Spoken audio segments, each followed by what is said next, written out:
From the studios of Farm Journal Broadcast, this is AgDay.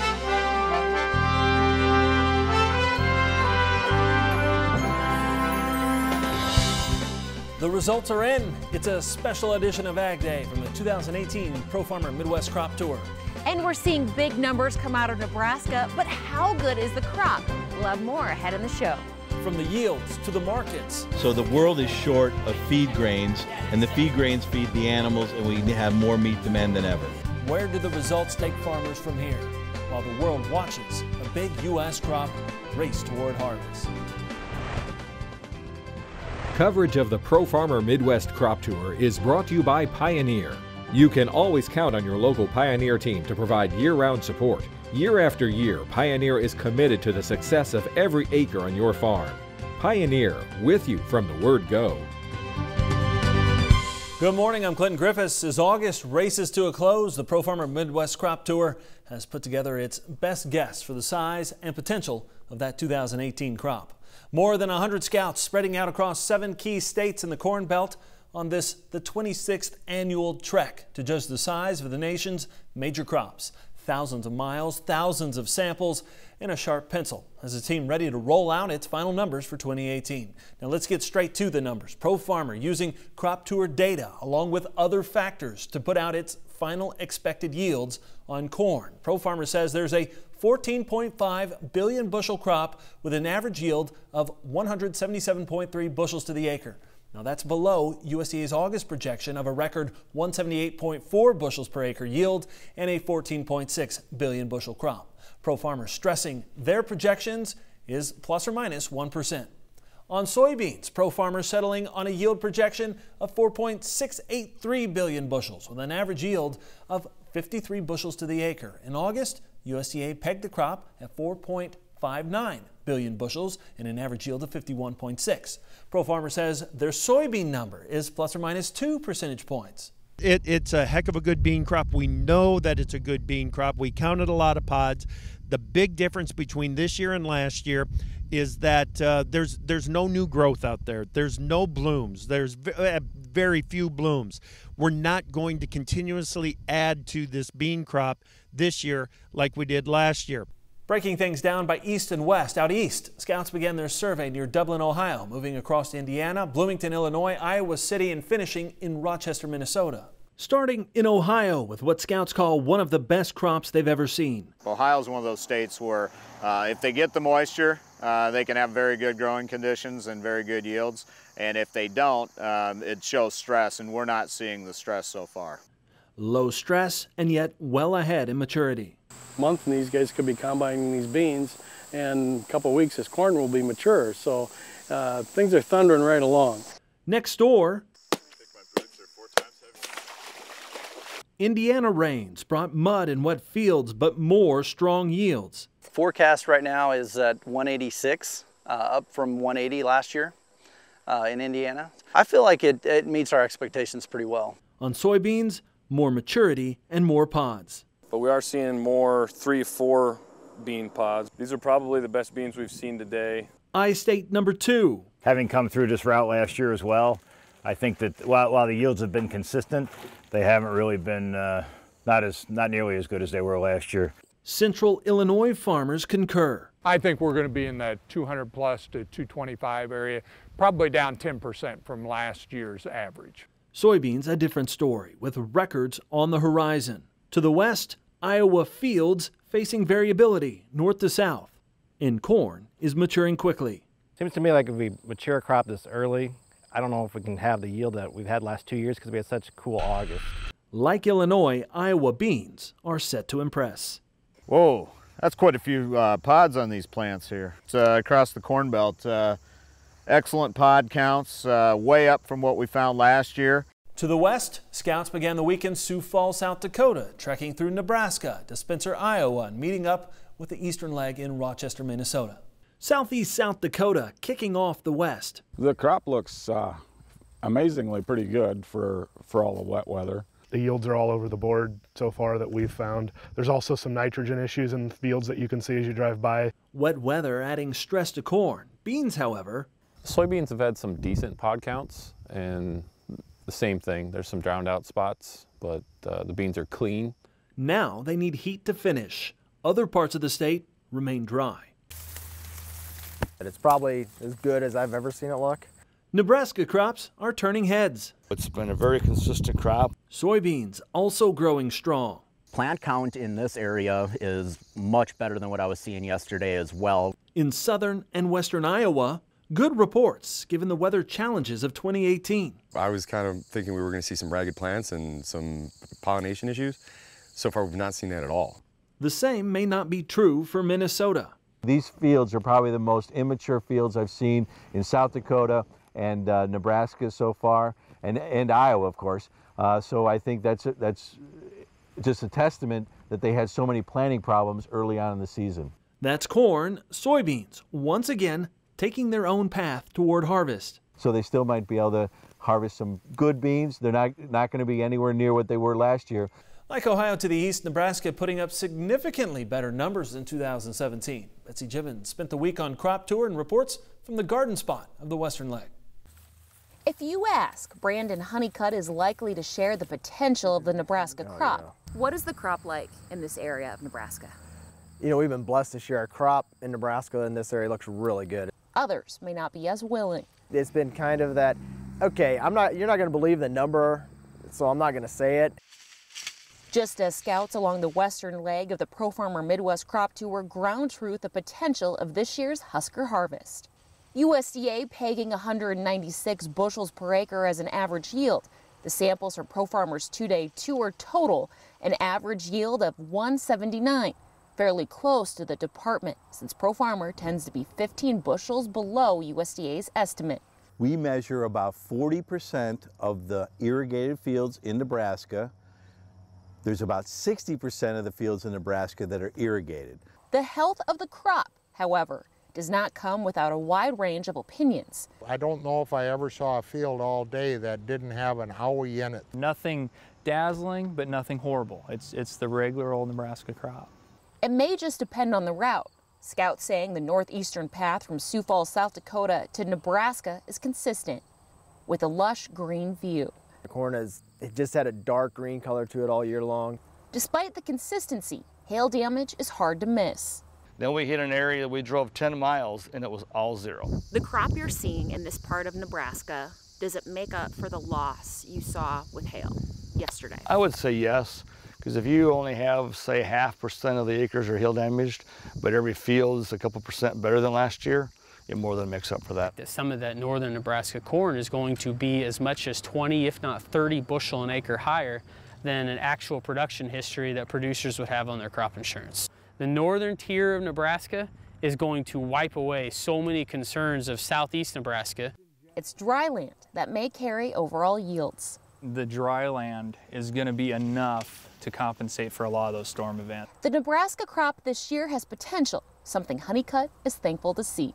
Reporting on the Pro Farmer Midwest Crop Tour, I'm Betsy Gibbons. Well, our scouts saw some high-quality crops. Farmers in northeast Arkansas are hoping to spare some of their crops after devastating rains. Mike Hoffman has some photos and crop comments. Mike? Good morning, Clinton. Arkansas farmers just north of Memphis are frustrated with the very heavy August rains that have flooded their fields, and the timing couldn't be much worse as the soybean and rice fields are close to harvest. The University of Arkansas Division of Ag snapped some photos in Mississippi County. Northeast Arkansas received 12 inches of rain in August, much of it in one night. Soybeans seem to be getting hit the worst. An extension agent says beans are sprouting in the pods and plenty of them are rotting. Some farmers have been running pumps, but they have a long way to go. And taking a look at the drought monitor, you can see we continue to have the dry conditions, the opposite of Memphis, obviously, from northern Missouri into much of Texas, but there are places that aren't doing bad in the middle of those drought areas. We'll talk more about your forecast coming up. First, here are some hometown temps.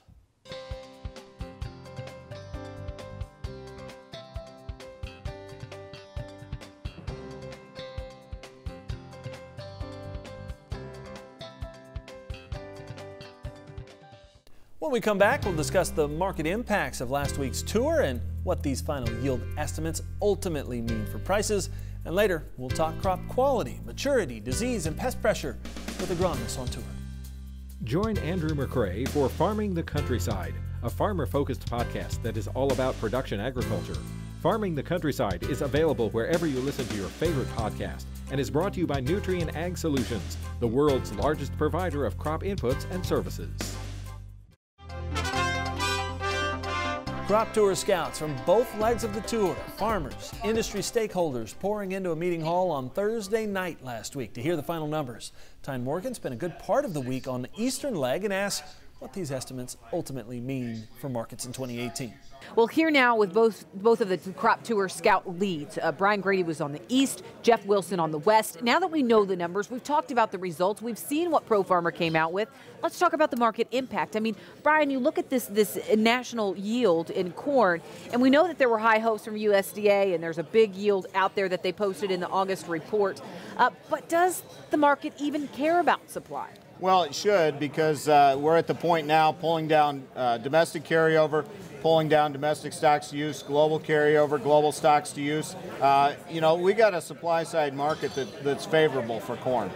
Do you think, Jeff, that the supply side story ever elevates enough that the market starts to trade on it? Demand stories, and this is going to be a demand-driven market after we get the harvest going, and it's going to. The key is it's not just corn that's at a low; it's total coarse grains. So, corn, barley, milo, rye. And that's at a 45-year low. So the world is short of feed grains, and the feed grains feed the animals, and we have more meat demand than ever.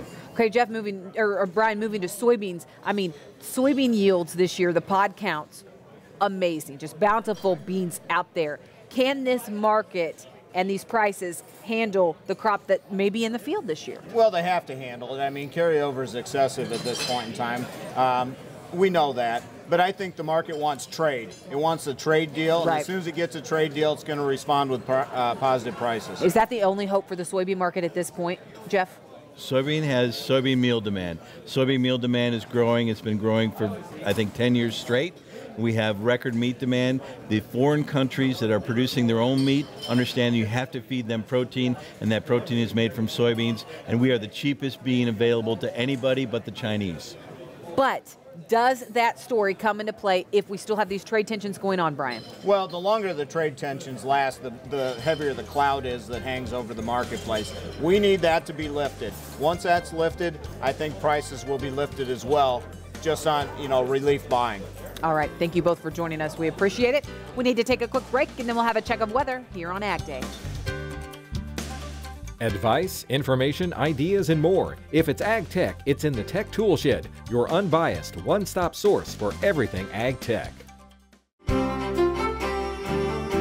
Welcome back to Ag Day. Meteorologist Mike Hoffman here. Mike, we know some folks on Crop Tour got rain, and you can see on the map where that was. Yeah, during a 7-day period, a widespread area did get some rain. Now, obviously, you could have been missed in some of the middle of these areas. But except for the West Coast and Nevada and much of Texas except the Panhandle, you can see at least scattered activity was around at some point during that period from a week ago Saturday to this past Friday.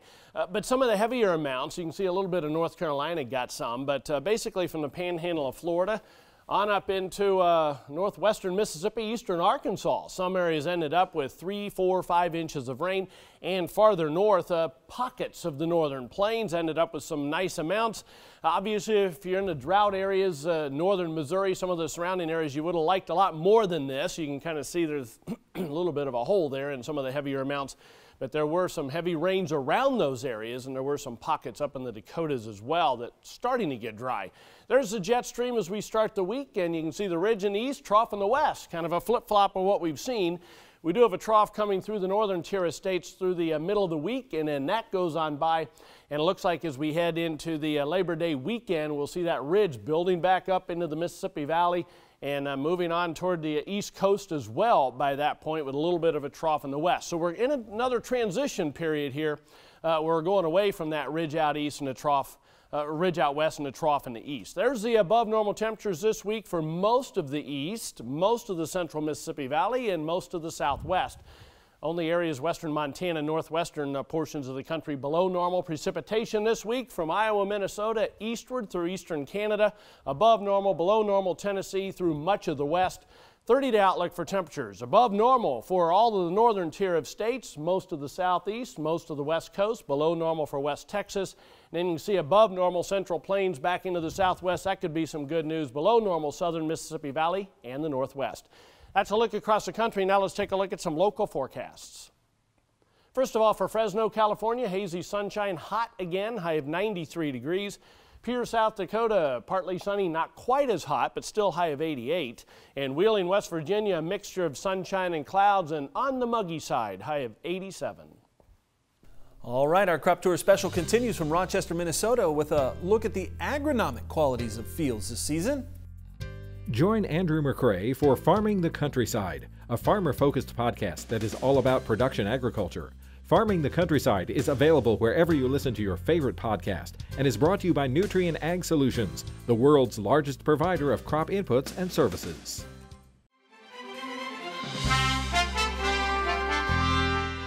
All right, well, we saw what the yields turned out to be this year. But now I want to take a look at an agronomic angle of the crop. We have Emily Carlin, who was on the western leg. We have Mark Bernard that was on the eastern leg. Emily, I'll start with you.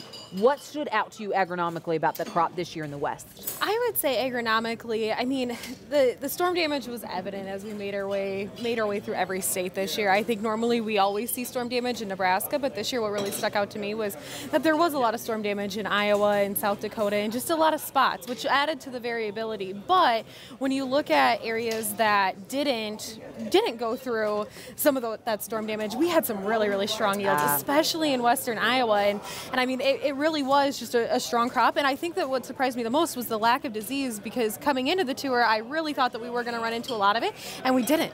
Mark, did you see that strong of a crop on the east? I thought we saw a very strong crop, and probably the equivalent of what they saw in the west in that department. I mean, we saw some great stands. We saw very even corn. The only concern I had on the disease side was that I saw more gray leaf spot than I've seen on the entire time I've been on the tour. Is it going to impact yield? I really doubt it, because most of it's above the ear.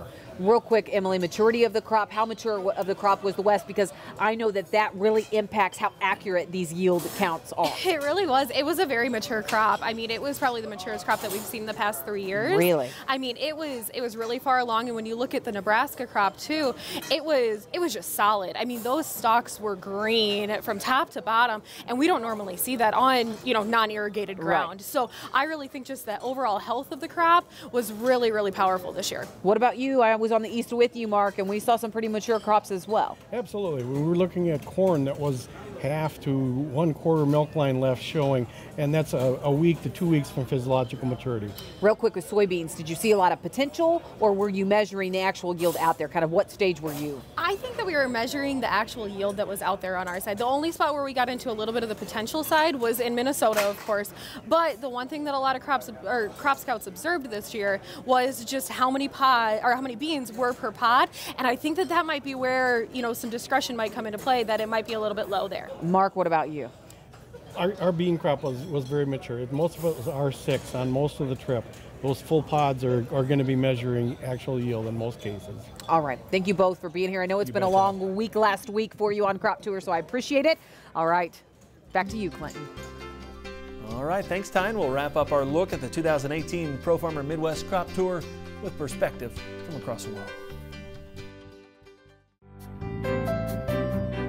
In the Country, brought to you by Kubota's M7060, built to get the job done. See KubotaUSA.com or your local Kubota dealer for more information. While American farmers watch the results of the Pro Farmer Midwest Crop Tour, the 4-day trek across the Midwest continues to catch the eye of global traders.